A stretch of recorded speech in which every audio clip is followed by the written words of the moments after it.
കാട്ടുപന്നി ഇന്ത്യയിലെ ഒട്ടുമിക്ക സ്ഥലങ്ങളിലുമുണ്ട്. ഇന്ത്യ കൂടാതെ ഏകദേശം 56 രാജ്യങ്ങളിലും കാട്ടുപന്നിയുണ്ട്.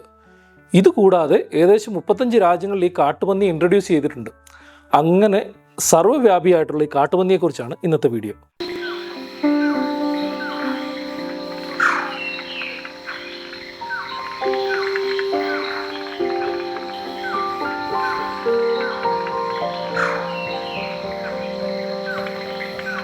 ഹലോ എവരിവൺ, എൻ്റെ പേര് ഡേവിഡ് രാജു. ഞാൻ നാച്ചുറലിസ്റ്റാണ്.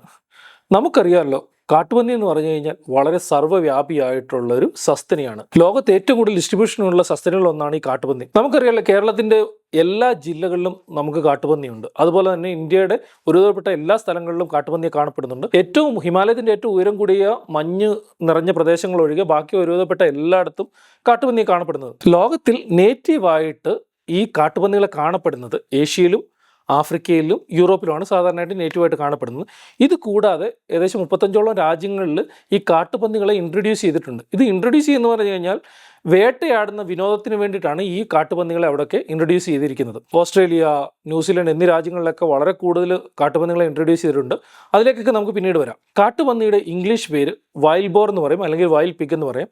ഇതിൻ്റെ ലാറ്റിൻ നെയിം സസ് ക്രോഫ എന്നാണ് ഇതിൻ്റെ ലാറ്റിൻ നെയിം. നമ്മൾ കാടിനടുത്തൂടൊക്കെ യാത്ര ചെയ്യാറുള്ളവരാണല്ലോ. നമ്മൾ കാടിനടുത്തോ, പ്രത്യേകിച്ച് വയനാട്ടിലോ അല്ലെങ്കിൽ പറമ്പിക്കുളത്തോ പെരിയാറിൻ്റെ അടുത്തൂടൊക്കെ ഇങ്ങനെ യാത്ര ചെയ്യുന്ന സമയത്ത് ഒരു പന്നിയുടെ കൂട്ടത്തെയോ അല്ലെങ്കിൽ ഒരു പന്നിയൊക്കെ ഒറ്റയ്ക്ക് പോകുന്ന സമയത്ത് നമുക്ക് സംശയം തോന്നാം, ഇത് കാട്ടുപന്നിയാണോ അതോ നാട്ടുപന്നിയാണോ എന്ന് നമുക്ക് സംശയം തോന്നാം. അപ്പം ഈ കാട്ടുപന്നിയും നാട്ടുപന്നിയും തമ്മിൽ കണ്ടാൽ എങ്ങനെ തിരിച്ചറിയാൻ തന്നെ നമുക്ക് ആദ്യം നോക്കാം. കാട്ടുപന്നിക്ക് ഇരുണ്ട തവിട്ട് നിറമാണ്. അതേസമയം നമ്മൾ നാട്ടിൽ വളർത്തുന്ന പന്നികൾക്ക് സാധാരണയായിട്ട് പിങ്ക് നിറത്തിലോ കറുത്ത നിറത്തിലോ വെളുപ്പും കറുപ്പും കൂടിയ നിറത്തിലൊക്കെ ഈ നാട്ടുപന്നികളൊക്കെ കാണുന്നത്.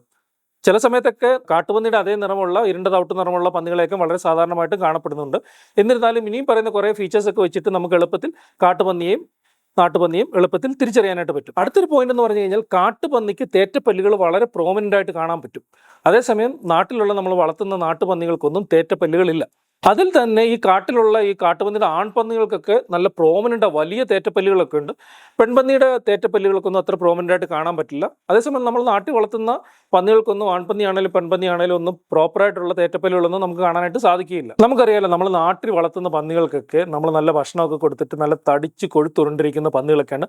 അവർക്ക് വേഗത്തിലൊന്നും ഓടാനൊന്നും പറ്റത്തില്ല. അതേസമയം കാട്ടിലെ പന്നികൾക്കൊക്കെ എന്ന് പറഞ്ഞാൽ കാട്ടുപന്നികളൊക്കെ നല്ല മസിലൊക്കെ വന്നിട്ട് ഓടാനൊക്കെ പാകത്തിനുള്ള നല്ല ശരീരപ്രകൃതി ഉള്ളവരാണ്. പ്രത്യേകിച്ച് ഒരു കടുവയൊക്കെ വന്ന് ഓടിച്ചു കഴിഞ്ഞാൽ അത്യാവശ്യം നന്നായിട്ട് ഇവർക്ക് ഓടി രക്ഷപ്പെടാനായിട്ടൊക്കെ ഈ പന്നികൾക്ക് സാധിക്കും. അതുകൊണ്ട് ഇവർ നല്ല ലീനായിട്ടിരിക്കുന്നതാണ് ഈ കാട്ടുപന്നികളൊക്കെ. പിന്നൊരു വലിയൊരു വ്യത്യാസം എന്ന് പറഞ്ഞാൽ ഇവരുടെ വാലിനാണ്. കാട്ടുപന്നിയുടെ വാൽ നോക്കിക്കഴിഞ്ഞാൽ വളരെ നീളമുള്ളതും വളരെ മെലിഞ്ഞതുമായിട്ടുള്ള വാലാണ്. അതേസമയം നാട്ടുപന്നിയുടെ വാലുകൾ എന്ന് പറഞ്ഞാൽ നല്ല തിക്കായിട്ടുള്ള വാലുകളാണ്. ചില സമയത്തൊക്കെ വളഞ്ഞിരിക്കുന്നതായിട്ട് കാണാൻ പറ്റും. ഞാൻ സാധാരണ കാട്ടിൽ പോകുന്ന സമയത്തോ അല്ലെങ്കിൽ കാടിനടുത്തുള്ള ഗ്രാമത്തിലൂടെ ഒക്കെ സഞ്ചരിക്കുന്ന സമയത്ത് ആദ്യം നോക്കുന്നത് അതിൻ്റെ വാലാണ്. വാല് നല്ല മെലിഞ്ഞിട്ട് നീണ്ടിട്ടും ഉണ്ടെങ്കിൽ അതിനെ എളുപ്പത്തിൽ അത് കാട്ടുപന്നിയാണെന്ന് നമുക്ക് തിരിച്ചറിയാനായിട്ട് പറ്റും. അതുപോലെ തന്നെ കാട്ടുപന്നിയുടെ മൂക്കിനൊക്കെ അത്യാവശ്യം നീളം കൂടുതലുണ്ട്. നമ്മുടെ നാട്ടിലുള്ള പന്നികളുടെയൊക്കെ മൂക്കിന് നീളക്കുറവായിരിക്കും. ഇതൊക്കെയാണ് കാട്ടുപന്നിയും നാട്ടുപന്നിയും തമ്മിലുള്ള മെയിനായിട്ടുള്ള വ്യത്യാസം. ഇതൊക്കെ പറയുന്ന സമയത്ത് നമ്മൾ വേറെ കാര്യം കൂടെ ആലോചിക്കണം. ഈ കാട്ടുപന്നിയും നാട്ടുപന്നിയും സെയിം സ്പീഷീസ് തന്നെയാണ്. സസ്ക്രോഫ എന്ന് പറഞ്ഞ സെയിം സ്പീഷീസ് തന്നെയാണ് ഇത് ഉൾപ്പെടുത്തിയിരിക്കുന്നത്. ഏകദേശം ഒരു 10,000-10,000 വർഷം മുമ്പ് നമ്മളിതിനെ ഡൊമസ്റ്റിക്കേറ്റ് ചെയ്ത് കഴിഞ്ഞിട്ട് വലിയ വ്യത്യാസമൊന്നും വന്നിട്ടില്ല. നമ്മൾ ഇൻബ്രീഡൊക്കെ ചെയ്തിട്ട് ഇതിനെ അത്യാവശ്യം വലുപ്പമൊക്കെ കൂട്ടിയിട്ടും അതിൻ്റെയൊക്കെ തേറ്റയൊക്കെ ഇല്ലാതാക്കി ആക്കിയിട്ടേ ഉള്ളൂ. അതേസമയം ഈ സെയിം സ്പീഷീസൊക്കെ ആയിട്ട് തന്നെയാണ് ഇതിനെ കരുതപ്പെടുന്നത്. പക്ഷേ ഒരു കാര്യം പറയാനുള്ളത്, ഈ നാട്ടുപന്നിയെ വേറൊരു സബ്സ്പീഷീസ് ആക്കി വെച്ചിട്ടുണ്ട്. സസ്ക്രോഫ ഡൊമസ്റ്റിക്കസ് എന്ന് പറഞ്ഞ് ഒരു സബ്സ്പീഷീസ് ആക്കി വെച്ചിട്ടുണ്ട്. പലരും ഇതൊരു വേറെ സ്പീഷീസ് ആയിട്ടും കണക്ക് കൂട്ടുന്നുണ്ട്. എന്നിരുന്നാലും ഇത് ആക്ച്വലി ഈ നമ്മുടെ കാട്ടുപന്നിയുടെ ഒരു സബ്സ്പീഷീസ് തന്നെയാണ്. ഇതൊരു വേറെ സ്പീഷീസ് അല്ലത്. ഈ കാട്ടുപന്നികൾ ഉൾപ്പെടുന്നത് സൂയിഡേ എന്ന് പറഞ്ഞ കുടുംബത്തിലാണ്, അല്ലെങ്കിൽ സൂയിഡേ എന്ന് പറഞ്ഞ ഫാമിലിയിലാണ് ഈ കാട്ടുപന്നികളൊക്കെ ഉൾപ്പെടുന്നത്. ഇതിൽ 6 ജനുസുകളിലായിട്ട് 18 സ്പീഷീസുകൾ വളരെ ഡിഫറെൻ്റ് ആയിട്ടുള്ള കാട്ടുപന്നികളുണ്ട്. നമ്മുടെ നാട്ടിലൊക്കെ കാണുന്ന കാട്ടുപന്നികൾ ഉൾപ്പെടുന്ന ജനുസ് എന്ന് പറയുന്നത് സസ് എന്ന് പറയുന്നത് സസ് എന്ന് പറഞ്ഞ ജനുസിലാണ് നമ്മുടെ നാട്ടിലുള്ള കാട്ടുപന്നികളൊക്കെ ഉൾപ്പെടുന്നത്. ഇനി നമുക്ക് ഈ കാട്ടുപന്നികളുടെ കുറേ പ്രത്യേകതകളൊക്കെ ഉണ്ട്, അതൊക്കെ ഒന്ന് നോക്കാം. ആദ്യം തന്നെ ഇവർ മിശ്രഭുക്കുകളാണ്. ഇവർ മെയിനായിട്ട് കഴിക്കുന്നത് പലതരത്തിലുള്ള പഴങ്ങൾ കഴിക്കാറുണ്ട്, പലതരത്തിലുള്ള കിഴങ്ങ് വർഗ്ഗങ്ങൾ കഴിക്കാറുണ്ട്, മണ്ണിനടിയിലുള്ള പലതരത്തിലുള്ള വിരകളെ കഴിക്കാറുണ്ട്, പലതരത്തിലുള്ള ഉരകങ്ങളെ ഇവർ കഴിക്കാറുണ്ട്. അതോടൊപ്പം തന്നെ വീണ് കിടക്കുന്ന പലതരത്തിലുള്ള ചെടികളും ധാന്യങ്ങളും ഒക്കെ ഇവർ കഴിക്കാറുണ്ട്. അതോടൊപ്പം തന്നെ ഇവർ മെയിനായിട്ടും ചത്ത് കിടക്കുന്ന പല മൃഗങ്ങളെയും കഴിക്കുന്ന പല പ്രാവശ്യം ഞാൻ ഒബ്സർവ് ചെയ്തിട്ടുണ്ട്. കൻഹയിൽ ഒരു പ്രാവശ്യം കണ്ടിട്ടുണ്ട്. ഈ കഴുകന്മാർ കൂടിയിട്ടൊരു ചത്ത് കിടക്കുന്ന ഒരു സ്പോട്ടഡ് ഡിയറിൻ്റെ അടുത്ത് നിന്ന് കഴിക്കുന്ന സമയത്ത് പെട്ടെന്ന് ഒരു കൂട്ടം പന്നികൾ വന്നിട്ട് ഈ കഴുകന്മാരെ ഓടിച്ചിട്ട് അവിടെ നിന്ന് ഈ ഈ സ്പോട്ടഡ് ഡിയറിൻ്റെ ബാക്കിയൊക്കെ എടുത്ത് കഴിക്കുന്നത് കണ്ടിട്ടുണ്ട്. അതുപോലെ തന്നെ ഒരു കാട്ടുപോത്ത് ചത്ത് കിടക്കുന്ന സമയത്ത് ഒരു കൂട്ടം പന്നികൾ വന്നിട്ട് അതിനെ കഴിക്കുന്നത് കണ്ടിട്ടുണ്ട്.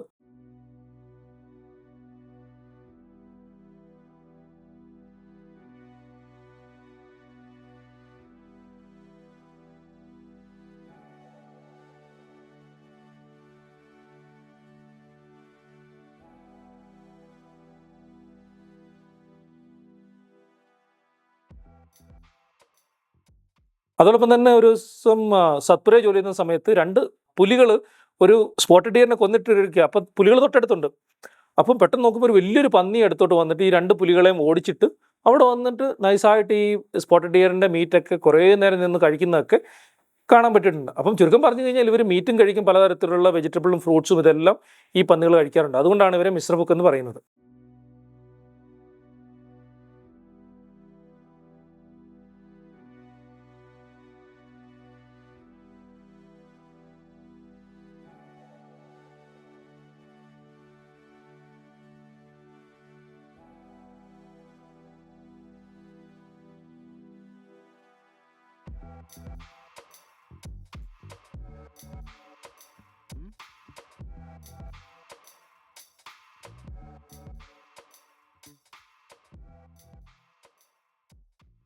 ഈ പന്നികൾക്ക് നല്ല ഘ്രാണശക്തിയുള്ള ജീവികളാണ്. ചുരുക്കം പറഞ്ഞു കഴിഞ്ഞാൽ ഇവരിങ്ങനെ നടക്കുന്ന സമയത്ത് ഇവർക്ക് നന്നായിട്ട് സ്മെല്ല്, ഇപ്പോൾ ഏതെങ്കിലും മണ്ണിനടിയിൽ 10-15 സെൻറ്റിമീറ്റർ താഴെയൊക്കെ ഏതെങ്കിലും കിഴങ്ങ് വർഗ്ഗങ്ങളൊക്കെ ഉണ്ടെങ്കിൽ നന്നായിട്ട് ഇവർക്ക് സ്മെല്ല് ചെയ്തിട്ട് അവർ ആ നിലം നന്നായിട്ട് കുഴിച്ചിട്ട് ഇവർ ആ കിഴങ്ങൊക്കെ എടുത്ത് ഇവർ കഴിക്കാറുണ്ട്. ചില സമയത്തൊക്കെ 20-25 സെൻറ്റിമീറ്റർ താഴെ വരെ ഇവർ കുഴിച്ചിട്ട് പലതരത്തിലുള്ള കിഴങ്ങുകളൊക്കെ ഇവർ ഈസിയായിട്ട് തോണ്ടിയെടുത്ത് കഴിക്കാറുണ്ട്.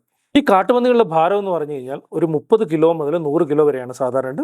ചില സമയത്തൊക്കെ വളരെ നല്ല വലിപ്പമുള്ള കാട്ടുപന്നികളൊക്കെ കാണാറുണ്ട്. 200 കിലോയിലധികം വലിപ്പം വെക്കുന്ന വളരെ വലിപ്പമുള്ള കാട്ടുപന്നികളെയൊക്കെ പല സമയത്തൊക്കെ ഒബ്സർവ് ചെയ്തിട്ടുണ്ട്. സാധാരണയായിട്ട് കാട്ടുപന്നികൾ കൂട്ടമായിട്ടാണ് കാണപ്പെടുന്നത്. പ്രത്യേകിച്ച് പെൺപന്നികളും കുഞ്ഞുങ്ങളും ഒക്കെ ഒരു കൂട്ടമായിട്ട് കാണപ്പെടുന്നത്.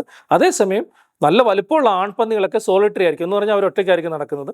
അവർ മേറ്റിങ്ങിൻ്റെ സമയത്ത് മാത്രമായിരിക്കും കൂട്ടത്തോട് ചേരുന്നത്. ആ സമയത്ത് മേറ്റിങ്ങിൻ്റെ സമയത്ത് കൂട്ടത്തോട് ചേരുന്ന സമയത്ത് വേറെ വലിപ്പമുള്ള വേറെ പന്നികളൊക്കെ വരും. ആ സമയത്തൊക്കെ ഇവർ നന്നായിട്ട് ഫൈറ്റൊക്കെ ചെയ്തിട്ടായിരിക്കും ഇവർ മേറ്റിങ്ങിൻ്റെ വേണ്ടിയിട്ട് തയ്യാറാകുന്നത്. ഈ കാട്ടുപന്നികളുടെ മീറ്റിംഗ് ടൈം എന്ന് പറയുന്നത് സാധാരണ നവംബർ മുതൽ ജനുവരി വരെയുള്ള മാസങ്ങളാണ്. നല്ല തണുപ്പുള്ള സമയത്തൊക്കെ നമ്മൾ പല പ്രാവശ്യം നോർത്ത് ഇന്ത്യയിൽ ഒബ്സർവ് ചെയ്തിട്ടുണ്ട്. നല്ല തണുപ്പത്ത് കുറേയേറെ കാട്ടുപന്നികളെ കൂട്ടമായിട്ട് കാണാൻ പറ്റും. ആ സമയത്ത് 2-3 വലിപ്പമുള്ള നല്ല സൈസുള്ള കാട്ടുപന്നികളൊക്കെ വന്നിട്ട് അവർ തമ്മിൽ നല്ല ഫൈറ്റൊക്കെ ഉണ്ടായിട്ട് മേറ്റ് ചെയ്യുന്നതൊക്കെ ആയിട്ട് പല പ്രാവശ്യം നമ്മൾ ഒബ്സർവ് ചെയ്തിട്ടുണ്ട്. അപ്പം കൂട്ടത്തിൽ ഏറ്റവും ശക്തനായിട്ടുള്ള പന്നിക്കാണ് മേറ്റ് ചെയ്യാനായിട്ട് അവസരം കിട്ടുന്നത്. ബാക്കി പന്നികളൊക്കെ ഈ സ്ട്രോങ് ആയിട്ടുള്ള പന്നിയൊക്കെ ഓടിച്ചു വിടും. മാർച്ച് മുതൽ ഏപ്രിൽ വരെയുള്ള മാസങ്ങളിലാണ് ഇവർക്ക് കുഞ്ഞുങ്ങൾ ജനിക്കുന്നത്. വേറൊരു കാര്യം എന്ന് പറഞ്ഞാൽ ഇവരുടെ നെസ്റ്റിംഗ് ആണ്. ഈ പന്നികൾ കുഞ്ഞുങ്ങളെ പ്രസവിക്കാറാവുന്ന സമയത്ത് എന്താ ചെയ്യുന്നത് വെച്ച് കഴിഞ്ഞാൽ അവർ പോയിട്ട് മണ്ണിൽ എവിടെയെങ്കിലും ചെറുതായിട്ടൊന്നൊരു ചെറുതായിട്ട് ഇങ്ങനെ തോണ്ടിയിട്ടിട്ട് ചെറിയൊരു കുഴി പോലെ ആക്കും. അതിന് ചുറ്റും ഇവർ പുല്ലൊക്കെ വെട്ടിയിട്ട് നല്ലൊരു മെത്ത പോലെ ഇങ്ങനെ ഒരു ചെറിയൊരു മെത്ത പോലെ ഒരു സ്ഥലം ഉണ്ടാക്കും. അപ്പോൾ ആ പുല്ലിനടിയിലാണ് ഇവർ കുഞ്ഞുങ്ങളെ പ്രസവിക്കുന്നത്. അപ്പോൾ ആ സമയത്ത് തൊട്ടടുത്തൊക്കെ വേറെയും പന്നികളൊക്കെ കാണും. അപ്പോൾ അവർ ഇങ്ങനെയുള്ള സ്ഥലത്ത് കുഞ്ഞുങ്ങളെ പ്രസവിക്കും. ആ സമയത്തൊന്നും നമുക്ക് അടുത്തോട്ടൊന്നും ഇതിന് പോകാൻ പറ്റില്ല. എനിക്കിപ്പോഴും ഓർമ്മയുണ്ട്, ഞാൻ സത്പുര ജോലി ചെയ്യുന്ന സമയത്ത് എൻ്റെ റൂമിൻ്റെ തൊട്ടടുത്ത് തന്നെ ഒരു പന്നി വന്നിട്ട് ഇങ്ങനെ ഒരു പുല്ലൊക്കെ വെട്ടിയിട്ടിട്ട് നിലത്ത് പുല്ലൊക്കെ വെട്ടിയിട്ടിട്ട് അവിടെ കുഞ്ഞുങ്ങളെ പ്രസവിച്ചു. അപ്പോൾ ഞങ്ങൾക്ക് സൗണ്ടൊക്കെ കേൾക്കാൻ പറ്റി, പന്നികളുടെ സൗണ്ടും ഒക്കെ തൊട്ടടുത്ത് നിന്ന് കേൾക്കാൻ പറ്റും. അപ്പോൾ എൻ്റെ കുറേ സുഹൃത്തുക്കൾ അടുത്തിട്ടുണ്ട്. അവർ പറയും, നീ വലിയ ധൈര്യമുള്ള നാച്ചുറലിസ്റ്റ് ഒക്കെ അല്ലേ, ധൈര്യമുണ്ട് ആ പന്നിയുടെ അടുത്ത് പോയിട്ട് എത്ര കുഞ്ഞുങ്ങളൊക്കെ ഉണ്ടെന്ന് നോക്കിയിട്ട് വരാൻ പറ്റുമെന്ന് ചോദിച്ചു. ഞാൻ പറഞ്ഞു അതിനെന്നാ പോകാമെന്ന് വെച്ചിട്ട് ഞാൻ പതിയെ ഒരു വള്ളിച്ചെരുപ്പൊക്കെ ആയിരുന്നു ഇട്ടിരുന്നത്. എൻ്റെ റൂമിൽ നടന്നൊരു 10-20 മീറ്റർ അങ്ങോട്ട് നടന്ന് ഈ കൂടിനടുത്ത് ഇങ്ങനെ നോക്കിയ സമയത്താണ് പെട്ടെന്ന് ഈ അമ്മപ്പന്നി പെട്ടെന്ന് തിരിഞ്ഞിട്ട് എൻ്റെ നേരെ ഒരു ഒറ്റ ഓട്ടം. അപ്പം ഞാൻ ഈ ചെരുപ്പൊക്കെ അവിടെ ഇട്ടിട്ട് ഒറ്റ ഓട്ടത്തിന് 2 ചാട്ടത്തിന് ഞാൻ എൻ്റെ റൂമിൻ്റെ അകത്ത് കയറി. അപ്പോൾ പന്നി എൻ്റെ തൊട്ട് പുറകിൽ വരെ വന്നു. അതാണ് എനിക്ക് പന്നിയായിട്ടുള്ള ഏറ്റവും അടുത്തുള്ള എൻകൗണ്ടർ. അത് കഴിഞ്ഞ് ഞാൻ പന്നിയുടെ ഇവിടെ ഇപ്പോൾ കൂട് വെട്ടിയിട്ടിരിക്കുന്ന സമയത്താണല്ലോ അല്ലെങ്കിൽ പന്നികളൊക്കെ ഉണ്ടെങ്കിലും ആ സമയത്തൊന്നും പന്നിയുടെ അടുത്തോട്ടൊന്നും നമ്മൾ ചെല്ലാറില്ല. കാരണം വളരെ ഡേഞ്ചറാണ്. ഈ പന്നിയുടെ അടുത്തോട്ടൊക്കെ ചെന്ന് കഴിഞ്ഞാൽ നമ്മുടെ കാലൊക്കെ കുത്തി കീറിക്കളയാൻ വരെ സാധ്യതയുള്ള വളരെ പവർഫുൾ ആയിട്ടുള്ള മൃഗമാണ് ഈ പന്നികൾ. ഈ കാട്ടുപന്നിൻ്റെ കുഞ്ഞുങ്ങൾ ജനിച്ചു കഴിയുമ്പോഴത്തേന് തവിട്ട് നിറത്തിലായിരിക്കും. അതിൻ്റെ ദേഹത്ത് ക്രീം കളറിലോ മഞ്ഞ നിറത്തിലോ ഒക്കെ വരകളൊക്കെ കാണും. ഭയങ്കര ബ്യൂട്ടിഫുള്ളാണ് കാണാനായിട്ട്. ഈ ചെറിയ പീക്കിരിയായിട്ടുള്ള കാട്ടുപന്നിയുടെ കൂട്ടങ്ങൾ, കുഞ്ഞുങ്ങളുടെ കൂട്ടങ്ങളൊക്കെ ഇങ്ങനെ ഒരുമിച്ച് നടന്നത് ചിലപ്പോൾ 8-10 അല്ല 10-15 ഉള്ള കൂട്ടങ്ങളൊക്കെ ഈ തള്ളപ്പന്നികളുടെ കൂട്ടത്തിലൊക്കെ ഓടിപ്പോകുന്ന കാണാനായിട്ട് വളരെ രസമാണ്. പല പ്രാവശ്യം കണ്ടിട്ടുണ്ട്. ഇവർ വളരെ ഫാസ്റ്റായിട്ട് പോകും. ചില സമയത്തൊക്കെ ഏതെങ്കിലും പ്രിഡേറ്റേഴ്സ് അടുത്ത് വരുന്ന സമയത്ത് ഇലകളുടെ അടിയിലോ അല്ലെങ്കിൽ ഈ പുല്ലിനടിയിലൊക്കെ ഇവർക്ക് ഒളിച്ചിരിക്കാനായിട്ടുള്ള സ്വഭാവം ഈ കുഞ്ഞുങ്ങളൊക്കെ കാണിക്കാറുണ്ട്. അതുപോലെ ഈ കുഞ്ഞുങ്ങളുടെ ദേഹത്തുള്ള വരകളൊക്കെ 3-4 മാസം കഴിയുമ്പോഴത്തേക്കിന് ഇത് അപ്രത്യക്ഷമാകും. ഇവർ സാധാരണ പന്നികളുടെ കളറ് ഇവർക്ക് കിട്ടുകയും ചെയ്യും. ഈ കാട്ടുപന്നികളുടെ പ്രിഡേറ്റേഴ്സ് എന്ന് പറഞ്ഞു കഴിഞ്ഞാൽ മെയിനായിട്ട് കടുവ, പുലി, കാട്ടുപട്ടികൾ, പിന്നെ അപൂർവമായിട്ട് പൈത്തൺ, നമ്മുടെ പെരുമ്പാമ്പുകളൊക്കെ, വളരെ വലുപ്പമുള്ള പെരുമ്പാമ്പുകളൊക്കെ അപൂർവമായിട്ട് ഇതിൻ്റെ കുഞ്ഞുങ്ങളെയൊക്കെ പിടിച്ച് തിന്നുന്നതായിട്ടൊക്കെ ഒബ്സർവ് ചെയ്തിട്ടുണ്ട്. കാട്ടിൽ ജോലി ചെയ്യുന്ന സമയത്ത് പല പ്രാവശ്യം കടുവ ഈ കാട്ടുപന്നിയെ പിടിക്കുന്നത് കാണാനും ഇത് ചേസ് ചെയ്യുന്നതൊക്കെ പല പ്രാവശ്യം ഒബ്സർവ് ചെയ്തിട്ടുണ്ട്. അന്നൊക്കെ ജോലി ചെയ്യുന്ന സമയത്ത് മെയിനായിട്ട് ഫോട്ടോ എടുക്കുന്ന ജോലിയുള്ളൂ, അന്നൊന്നും വീഡിയോ എടുക്കുന്ന സ്വഭാവമൊന്നുമില്ല. അപ്പോൾ പല പ്രാവശ്യം വീഡിയോ എടുക്കുന്ന കണ്ടിട്ടുണ്ട്, 1-2 പ്രാവശ്യം വീഡിയോ ഒക്കെ എടുക്കാനും പറ്റിയിട്ടുണ്ട്.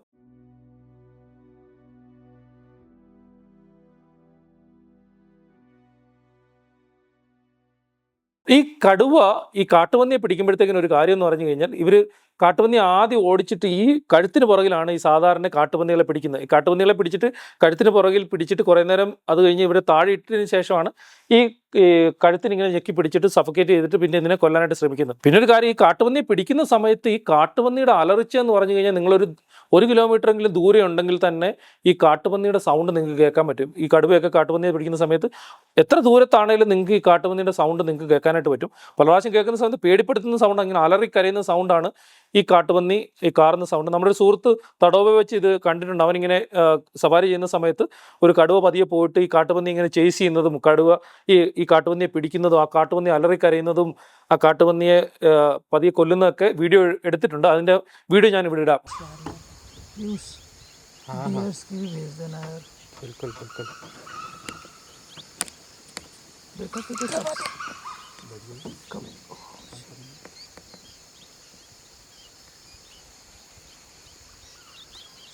To jump.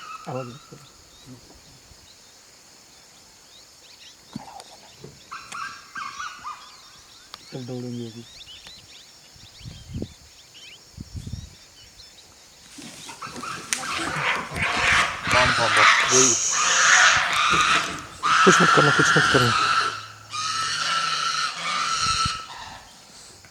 वीडियो आ गया, जबरदस्त वीडियो आ गया. क्या वीडियो आया?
ഈ കാട്ടുപന്നിയുടെ കാര്യം പറയുന്ന സമയത്ത് കാട്ടിൽ കടുവയുടെ ഒരു മെയിൻ ഫുഡ് സോഴ്സ് എന്ന് പറയുന്നത് കാട്ടുപന്നി. കുറേ പ്രാവശ്യം അവർ കാട്ടുപന്നികളെ പിടിക്കാറുണ്ട്.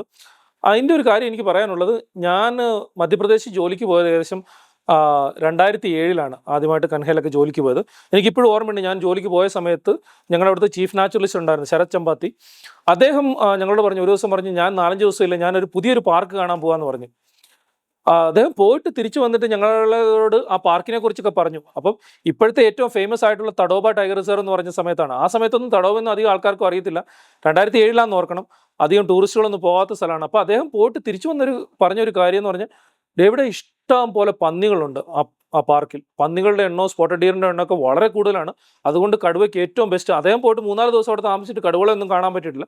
പക്ഷേ ഇപ്പോഴും കടുവകൾക്കൊക്കെ ഇന്ത്യയിലെ ഏറ്റവും ബെസ്റ്റ് സ്ഥലങ്ങളിലൊന്ന്, കാണാൻ പറ്റിയ സ്ഥലങ്ങളിലൊന്ന് തഡോബ ടൈഗർ റിസർവ്. കാരണം അവിടെ പ്രേ പോപ്പുലേഷൻ നന്നായിട്ടുണ്ട്, പന്നികളുടെ എണ്ണം വളരെ നന്നായിട്ടുണ്ടായതുകൊണ്ട് കടുവകളുടെ എണ്ണമൊക്കെ പിന്നീട് നന്നായിട്ട് വർദ്ധിച്ചു. അപ്പോൾ ഈ ഫുഡ് സോഴ്സുകൾ, ആ പ്രിഡേറ്റേഴ്സിൻ്റെ ഏറ്റവും നല്ല ഫുഡ് സോഴ്സുകളിലൊന്നാണ് ഈ പന്നികൾ. അടുത്തൊരു കാര്യം പറയാനുള്ളതെന്ന് പറയുന്നത്, നമ്മൾ ഇടയ്ക്കിടയ്ക്ക് റീൽസിലും പല വീഡിയോകളിലും കാണുന്ന കാര്യവും അല്ലെങ്കിൽ പലപ്പോഴും കേട്ടിട്ടുള്ള കാര്യമാണ്, നമ്മുടെ നാട്ടിൻപുറത്തൊക്കെ പന്നികൾ കൂടാനുള്ള കാര്യം എന്ന് പറഞ്ഞു കഴിഞ്ഞാൽ കുറുക്കൻ അപ്രത്യക്ഷമായതും അല്ലെ കുറുനരികളുടെ എണ്ണം കുറഞ്ഞുകൊണ്ടും ഒക്കെയാണ് ഈ പന്നികളുടെ എണ്ണം കൂടിയെന്നൊക്കെ. കാരണം ഈ കുറുനരിയും കുറുക്കനും ഒക്കെ പോയിട്ട് പന്നികളുടെ കുഞ്ഞുങ്ങളെയൊക്കെ പിടിച്ചിരുന്നു.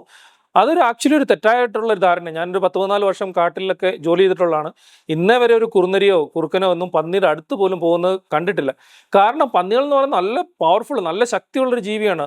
പ്രത്യേകിച്ച് പന്നികൾ കുഞ്ഞുങ്ങളൊക്കെ ഉണ്ടാകുന്ന സമയത്ത് അതിൻ്റെ അടുത്തോട്ടൊന്നും ഒരു കുറുനരിക്കോ ഒരു കുറുക്കനോ ഒന്ന് ചെന്ന് കഴിഞ്ഞാൽ ഈ പന്നി ഇതിനെ കുത്തിക്കീറി 2 പീസാക്കി വിടും. അപ്പം ഒരിക്കലും ഈ നമ്മുടെ നാട്ടിൽ കുറുനരിയും കുറുക്കനും ഒന്നും അപ്രത്യക്ഷമായതുകൊണ്ടല്ല നമ്മുടെ നാട്ടിൽ കാട്ടുപന്നികൾ കൂടിയത്. അതിന് വേറെ കുറേ കാര്യങ്ങളാണ്. അത് ഞാൻ ഓരോന്നായിട്ട് എക്സ്പ്ലെയിൻ ചെയ്യാം. നമ്മുടെ നാട്ടിൽ കാട്ടുപന്നികൾ കൂടാനായിട്ടുള്ള കാര്യം എന്താണ്? ഇപ്പോൾ ഏറ്റവും കൂടുതൽ ചർച്ചയായിട്ടുള്ള ഒരു വിഷയമാണ്. ആദ്യത്തെ കാര്യം എന്ന് പറഞ്ഞു കഴിഞ്ഞാൽ കാട്ടുപന്നികൾ എണ്ണം കൂടാനായിട്ട് കാര്യം നമ്മുടെ നാട്ടിൽ കാട്ടുപന്നിക്ക് വസിക്കാനായിട്ടുള്ള ഒരു ആവാസ വ്യവസ്ഥ ഉണ്ടായെന്നുള്ളതാണ്. കാരണം കുറേ സ്ഥലങ്ങൾ ഇപ്പം നമ്മുടെ സിറ്റിയിലാണെങ്കിലും കുറേയേറെ അബാൻഡൻ സ്ഥലങ്ങളുണ്ട്. ഏതെങ്കിലും വലിയൊരു പറമ്പുണ്ടെങ്കിൽ അവിടെ ആരും ആൾതാമസമില്ലാത്ത സ്ഥലത്തൊക്കെ നല്ല പൊന്തകളും കാടുകളൊക്കെ പിടിച്ചു കിടക്കുന്ന സ്ഥലത്തൊക്കെ ഈ പന്നികൾക്ക് നന്നായിട്ട് താമസിക്കാനായിട്ട് പറ്റും. അതുകൂടാതെ നമ്മുടെ നാട്ടിൽ നമ്മൾ ഇഷ്ടംപോലെ കാച്ചിലുകളും കിഴങ്ങുകളും ഒക്കെ വെച്ച് പിടിപ്പിച്ചിട്ടുണ്ട്. ഇതൊക്കെ ഇവർക്ക് എളുപ്പത്തിൽ രാത്രി ചെന്നിട്ട് ഇവർക്ക് മാന്തി തിന്നാനായിട്ട് പറ്റും. അതുകൂടാതെ ഇവർക്ക് പ്രിഡേറ്റേഴ്സ് ഒന്നുമില്ല. അപ്പം ഇങ്ങനെ പ്രിഡേറ്റേഴ്സ് ഒന്നും ഇല്ലാതായി ഇഷ്ടംപോലെ ഫുഡ് കിട്ടുന്നുണ്ട്. അപ്പോൾ അതുകൊണ്ടാണ് ഇവർ ഈ കാട്ടുപന്നികൾ ഏറ്റവും കൂടുതൽ നമ്മുടെ നാട്ടിൻപുറത്ത് ഉണ്ടാകുന്ന പ്രിഡേറ്റേഴ്സിൻ്റെ നമ്പർ ഇല്ലാതാകുന്നതനുസരിച്ച് കാട്ടുപന്നികൾ നന്നായിട്ട് പെറ്റുപെരുകുന്നുണ്ട്. ഇപ്പോൾ ഒന്ന് ഓർത്ത് നോക്കി, ആലപ്പുഴ വരെ നമുക്ക് കാട്ടുപന്നികളുണ്ട്. കോട്ടയത്തെ ഒരു വിധപ്പെട്ട എല്ലായിടത്തും ഉണ്ട്, തിരുവനന്തപുരത്തുണ്ട്, കാസർഗോഡുണ്ട്.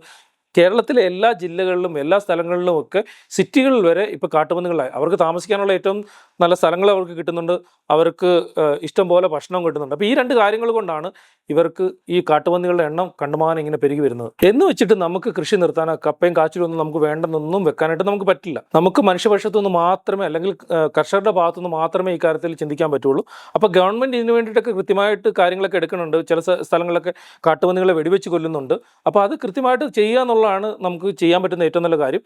വേറൊരു കാര്യം യൂറോപ്പിലൊക്കെ ചെയ്യുന്ന വെച്ച് കഴിഞ്ഞാൽ അവർ വലിയൊരു ബൊമ്മ പോലെ ഉണ്ടാക്കും, വലിയൊരു മെറ്റൽ കൊണ്ടുള്ള വലിയൊരു കേജ് ഉണ്ടാക്കിയിട്ട് അപ്പം ഈ കാട്ടുപന്നികളെ അങ്ങോട്ട് അട്രാക്ട് ചെയ്യും. അവർക്ക് കാട്ടുപന്നികൾക്ക് വേണ്ട ഫുഡൊക്കെ കൊടുത്തിട്ട് അവിടെ ഇത് വന്നു കഴിയുമ്പോഴത്തേക്കിനും അതിനെ ട്രാപ്പ് ചെയ്യും. അതിനെ ട്രാപ്പ് ചെയ്തിട്ട് ഈ കാട്ടുപന്നികളെ പിടിച്ചിട്ട് വേറെ ഏതെങ്കിലും ഒരു കാട്ടിൽ കൊണ്ട് വിടുകയാണ് ചെയ്യുന്നത്.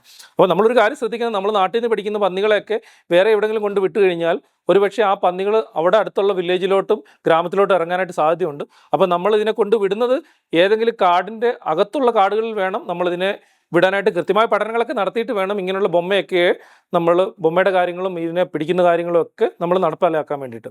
എന്നിരുന്നാലും നമ്മളെപ്പോഴും മനുഷ്യപക്ഷത്ത് തന്നെയാണ്, കർഷകരുടെ ഭാഗത്ത് തന്നെയാണ് കാട്ടുപന്നികളെ തുരത്താനുള്ള മാർഗ്ഗങ്ങൾ നമ്മൾ കൂടുതലായിട്ട് കണ്ടെത്തേണ്ടിയിരിക്കുന്നു. 2021 നേച്ചർ മാഗസിൻ എന്ന് പറഞ്ഞാൽ ലോകത്തിലെ ഏറ്റവും പ്രസിദ്ധമായിട്ടുള്ളൊരു നേച്ചർ മാഗസിൻ ഉണ്ട്. കുറേയേറെ പ്രബന്ധങ്ങളൊക്കെ പബ്ലിഷ് ചെയ്യുന്നൊരു മാഗസിനാണ്. ആ മാഗസിനിൽ ഈ കാട്ടുപന്നികളെക്കുറിച്ചൊരു പേപ്പർ പബ്ലിഷ് ചെയ്തു. ഈ കാട്ടുപന്നികളെ കൊണ്ടിട്ടുള്ള നാശനഷ്ടങ്ങൾ എന്തൊക്കെയാണെന്നുള്ള അവർ വിലയിരുത്തിക്കൊണ്ടുള്ളൊരു പേപ്പറായിരുന്നു ഇത്. അപ്പം ഞാൻ പറഞ്ഞല്ലോ, ഏകദേശം 35 രാജ്യങ്ങളിലധികം പുതുതായിട്ട് കാട്ടുപന്നികളെയൊക്കെ ഇൻട്രൊഡ്യൂസ് ചെയ്തിട്ടുണ്ട്. അപ്പോൾ ഈ പുതിയ സ്ഥലങ്ങളിൽ ഈ കാട്ടുപന്നികളെ കൊണ്ട് ഇൻട്രൊഡ്യൂസ് ചെയ്യുമ്പോൾ ഉണ്ടാകുന്ന പ്രശ്നം എന്ന് പറഞ്ഞു കഴിഞ്ഞാൽ അവിടെ പല രീതിയിലുള്ള ജീവിവർഗ്ഗങ്ങളും പലതരത്തിലുള്ള പക്ഷികളും പലതരത്തിലുള്ള ഉരകവർഗ്ഗങ്ങളും ഒക്കെ ഉണ്ട്. അപ്പോൾ ഏകദേശം 670-ലധികം ജീവികൾ ഈ പന്നികൾ കാരണം വംശനാശം നേരിടുന്നുണ്ട്. അതോടൊപ്പം തന്നെ 14 സ്പീഷീസ് ഓൾറെഡി എക്സ്റ്റെൻഡ് ആയിപ്പോയി ഈ പന്നികൾ കാരണം, ഈ കാട്ടുപന്നികൾ കാരണം. ഇതിന് കാരണമെന്ന് പറഞ്ഞു കഴിഞ്ഞാൽ കുറേയേറെ ഗ്രൗണ്ട് നെസ്റ്റിംഗ് ബേർഡ്സ് ഉണ്ട്. എന്ന് പറഞ്ഞാൽ നിലത്ത് മുട്ടയിടുന്ന കുറേയേറെ അപൂർവമായിട്ടുള്ള കുറേ പക്ഷികളുണ്ട്. പന്നികൾ അങ്ങോട്ട് ചെന്ന് കഴിഞ്ഞാൽ ഈ മുട്ടകൾ എടുത്ത് കഴിക്കുകയും അതുപോലെ തന്നെ പലതരത്തിലുള്ള ഉരകവർഗ്ഗങ്ങളും പലതരത്തിലുള്ള ഈ പ്ലാന്റുകളൊക്കെ തിന്നിട്ട് ഇവർ പല ജീവിവർഗ്ഗങ്ങളെയും ഈ ഭൂമിയിൽ നിന്ന് തന്നെ ഇല്ലാതാക്കിയിട്ടുണ്ട്. അപ്പം പന്നികളെ പല സ്ഥലങ്ങളിലും നിയന്ത്രിക്കേണ്ടത്, പ്രത്യേകിച്ച് ഓസ്ട്രേലിയയും ന്യൂസിലൻഡും ഒക്കെ ഈ പന്നികളെ കൊണ്ട് അവർ പൊറുതിമുട്ടിരിക്കുകയാണ്. കാരണം ലക്ഷക്കണക്കിനാണ് അവിടെ ഇതിൻ്റെ നമ്പേഴ്സ് പെരുകിയിരിക്കുന്നത്. അപ്പം പന്നികളെ കൊണ്ട് പല രാജ്യങ്ങളും വളരെ പ്രശ്നങ്ങൾ നേരിടുന്നുണ്ട്. നമ്മുടെ നാട്ടിലുള്ള പല ഗ്രൗണ്ട് നെസ്റ്റിംഗ് ബേർഡ്സും പല നിലത്ത് മുട്ടയിടുന്ന പക്ഷികളും അതോടൊപ്പം തന്നെ പല സ്ഥലത്തും പല ബീച്ചുകളിലും ഒക്കെ ആമകളൊക്കെ വർഷത്തിലൊരിക്കൽ വന്നിട്ട് മുട്ടയിടുന്ന ആമകളുണ്ട്. ചിലപ്പോൾ ആയിരക്കണക്കിന് ആമകളൊക്കെ ഒരുമിച്ച് വന്ന് മുട്ടയിടുന്ന ആമകളൊക്കെ ഉണ്ട്. അപ്പോൾ ഈ പന്നികളൊക്കെ രാത്രി ചെന്നിട്ട് ഈ മുട്ടകളൊക്കെ തോണ്ടിയെടുത്ത് കഴിക്കുകയും അതൊക്കെ ഡിസ്ട്രോയ് ചെയ്യുന്നതൊക്കെ പല സ്ഥലത്തൊക്കെ ഒബ്സർവ് ചെയ്യുന്നുണ്ട്. അപ്പോൾ അങ്ങനെയുള്ള സ്ഥലങ്ങളിലൊക്കെ പന്നികളെയൊക്കെ കർശനമായിട്ട് നിയന്ത്രിക്കുകയൊക്കെ ചെയ്യണം. അല്ലെങ്കിൽ ആ പല ജീവികളും വംശനാശം വരാനായിട്ട് സാധ്യതയുണ്ട് ഈ പന്നികൾ കാരണം. ഇനി പന്നികൾ കൊണ്ടുള്ള ഗുണങ്ങൾ, പ്രത്യേകിച്ച് നമ്മുടെ കാട്ടിലൊക്കെ എന്ന് പറഞ്ഞാൽ പന്നികളാണ് കാട്ടിൽ കിളച്ച് അവിടെ കാടിൻ്റെ അകത്തുള്ള പല പ്ലാന്റുകളും പുതിയതായിട്ട് വളരാനായിട്ട് കാരണമാകുന്നത് ഈ പന്നികളാണ്. കാരണം പന്നികളുടെ സ്വഭാവം എന്ന് പറഞ്ഞാൽ മെയിനായിട്ട് പോയി പല സ്ഥലത്തും കുഴിച്ചിട്ട് അവിടെയുള്ള പലതരത്തിലുള്ള കിഴങ്ങ് വർഗ്ഗങ്ങൾ തപ്പിയെടുക്കുകയാണ്. ആ സമയത്തൊക്കെ അവിടെയുള്ള ഈ എയറേഷൻ കൂട്ടാനും അവിടെയൊക്കെ പുതിയ പ്ലാന്റുകളൊക്കെ വരാനായിട്ടൊക്കെ ഇടയാകുകയും ചെയ്യുന്നു. അപ്പം പന്നികൾ കാരണം നമുക്കറിയാം, നമുക്ക് ഏതെങ്കിലും സ്ഥലത്ത് നമുക്ക് പുതിയ എന്തെങ്കിലും ചെടികളൊക്കെ വെക്കണം, നമ്മൾ ആദ്യം പോയിട്ട് അവിടെ കിളച്ച് റെഡിയാക്കുകയാണ്. അപ്പോൾ ആ കിളച്ച് റെഡിയാക്കുന്ന അതേ ജോലി തന്നെയാണ് ഈ പന്നികൾ കാട്ടിലൊക്കെ ആയിട്ട് ചെയ്യുന്നത്. ഈ പന്നികളെക്കുറിച്ച് പറഞ്ഞു വരുമ്പോഴത്തേക്ക് ഞാൻ നേരത്തെ പറഞ്ഞല്ലോ, ഈ പന്നികളൊക്കെ ഉൾപ്പെടുന്ന സുയിഡേ എന്ന് പറഞ്ഞ ഫാമിലിയിൽ 6 ജനുസുകളിലായിട്ട് 18 സ്പീഷീസ് പന്നികളുണ്ട്. അപ്പം 6 ജനുസ് എന്ന് പറയുമ്പോൾ നമുക്ക് പരിചയമുള്ളൊരു പന്നിയായിരിക്കും ആഫ്രിക്കയിലൊക്കെ കാണുന്ന വലിയ തേറ്റപ്പല്ലുകൾ, ഇങ്ങനെ വളഞ്ഞ തേറ്റപ്പല്ലുകളൊക്കെ വാല് മേളിലോട്ട് വെച്ചിട്ട് വളരെ വേഗത്തിൽ ഓടുന്ന ഒരു പന്നിയുണ്ട്, വാട്ട്ഹോഗ് എന്ന് പറയുന്ന. അതൊരു പന്നിവർഗ്ഗത്തിൽപ്പെടുന്നതാണ്. അതോടൊപ്പം തന്നെ ഞാൻ നേരത്തെ ഒരു വീഡിയോ ചെയ്തിരുന്നു ഒരു മൂങ്ങയുടെ തട്ടിപ്പ് കഥയെക്കുറിച്ച്. അപ്പോൾ അതിൻ്റെ അകത്ത് ഒരു ആളെക്കുറിച്ച് ഞാൻ പറഞ്ഞിരുന്നു, റിച്ചാർഡ് മൈനാഡ് സാഗൻ എന്ന് പറഞ്ഞു. അപ്പോൾ ആ മൈനാഡ് സാഗൻ കണ്ടുപിടിച്ച ആഫ്രിക്കയിലുള്ള ജയൻറ്റ് ഫോറസ്റ്റ് ഹോഗ്, നല്ല വലിപ്പമുള്ളൊരു പന്നിയുണ്ട്. ആ പന്നിയൊക്കെ ഈ പന്നി കുടുംബത്തിൽ, സുയിഡേ കുടുംബത്തിൽ തന്നെയാണ് ഉൾപ്പെടുന്നത്, നമ്മുടെ നാട്ടിൽ കാണുന്ന പന്നികളൊക്കെ. അപ്പോൾ ഈ പന്നി കുടുംബത്തിൽ എല്ലാ പന്നികളെയും എടുത്തു കഴിഞ്ഞാൽ ഏറ്റവും അത്യപൂർവമായിട്ടുള്ളൊരു പന്നിയുണ്ട്. അത് നമ്മുടെ ഇന്ത്യയിലുള്ള പിഗ്മി ഹോഗ് എന്ന് പറഞ്ഞൊരു പന്നിയാണ്. അതിനെ ആദ്യമായിട്ട് കണ്ടെത്തിയത് 1847 ഹിമാലയത്തിൻ്റെ ഫുട്ഹിൽസിൽ നിന്നുള്ള ഒരു ഗ്രാസ്ലാൻഡിൽ നിന്നാണ് ആദ്യമായിട്ട് ഒരു ബ്രിട്ടീഷ് സുവോളജിസ്റ്റ് ഇതിനെ ആദ്യമായിട്ട് കണ്ടെത്തിയത്.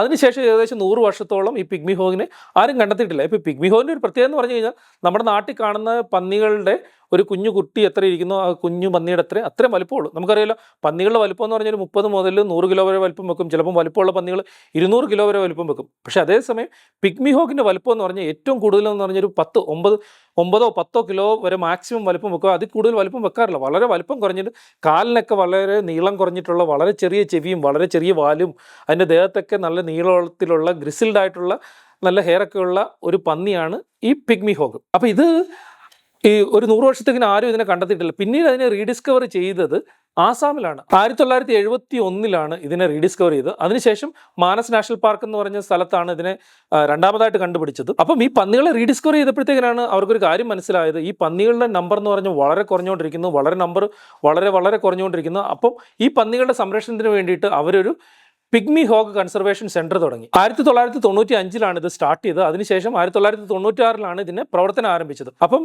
ഇവർ വൈൽഡിൽ നിന്ന് പിടിച്ച ഒരു 6 പിഗ്മി ഹോഗിനെ വെച്ചിട്ടാണ് ഈ പിഗ്മി ഹോഗ് കൺസർവേഷൻ സെൻറ്റർ തുടങ്ങിയത്. അപ്പോൾ ആസാമിലുള്ള തന്നെ ഒരു സ്ഥലത്താണ് ഇവർ ഈ പിഗ്മി ഹോഗ് കൺസർവേഷൻ സെൻറ്റർ തുടങ്ങി. അവിടെ ഈ 6 പിഗ്മി ഹോഗിനെ വെച്ചിട്ട് ഇവരിൻ്റെ ബ്രീഡിങ് സ്റ്റാർട്ട് ചെയ്തു. ബ്രീഡിങ് അതിനെക്കുറിച്ചൊക്കെ കുറേയേറെ പഠനങ്ങളൊക്കെ നടത്തി. ഇപ്പോൾ പിഗ്മി ഹോഗിൻ്റെ ഒരു മെയിനായിട്ടുള്ളൊരു ബിഹേവിയർ എന്ന് പറഞ്ഞാൽ ഇത് നല്ല ഉയരം ഉള്ള പുല്ലുകളുടെ ഇടയ്ക്കാണ് ഇവർ സാധാരണയായിട്ട് കാണപ്പെടുന്നത്. അപ്പോൾ മറ്റു പന്നികളൊക്കെ അപേക്ഷിച്ചിട്ട് ഈ പിഗ്മി ഹോഗിന് എന്നും ഒരു കൂടെ ഉണ്ടാകും. രാത്രി കിടക്കുന്നതിന് മുമ്പ് ഇവർ പുല്ലൊക്കെ വിട്ടിട്ട് നൈസായിട്ടൊരു മെത്ത പോലെ ഉണ്ടാക്കിയിട്ട് അതിനിടയിൽ കിടന്നിട്ടാണ് ഈ പന്നികളൊക്കെ എന്നും അവർ ഉറങ്ങുന്നത്.